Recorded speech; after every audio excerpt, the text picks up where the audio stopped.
আসসালামু আলাইকুম গাইস, কি অবস্থা সবার? আশা করি ভালো আছো। আজকের ঘটনা কি? আরে না, কোনো ঘটনা মটনা নাই, এমনিতেই ভন্ডামি করতে আইছি।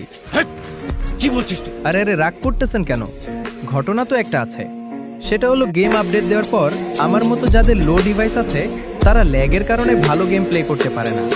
এখন এটার সমাধানের জন্য গ্যারিনাকে বললে তার রিয়েকশন হবে ঠিক এরকম।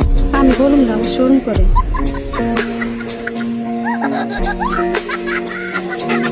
তবে আমি কিন্তু সমাধান করে ফেলেছি। Would like to take notes while I take totes. তাই আমি তোমাদের দেখাবো দুটি সেটিং। এই দুটি সেটিং করলে আগের থেকে ভালো গেম প্লে করতে পারবে তোমরা।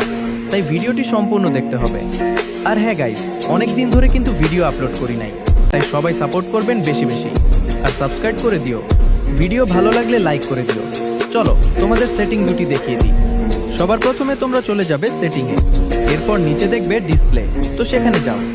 তারপর নিচের দিকে দেখ এফপিএস, তো এফপিএস হাই করে দাও। তারপর নিচে দেখ ফ্রেম রেট, তো এটা অন করে দাও। ব্যাস, এবার দেখবে তোমাদের ফোন আরো স্মুথ হয়ে যাবে। তো চলো আজকের জন্য বিদায় নিই, দেখা হবে অন্য কোনো ভিডিওতে। আর হ্যাঁ, ভিডিওটা ভালো লাগলে তারেক ভাইয়ের চ্যানেলটি সাবস্ক্রাইব করে দাও। তো সবাই ভালো থাকো, সুস্থ থাকো, আল্লাহ হাফেজ।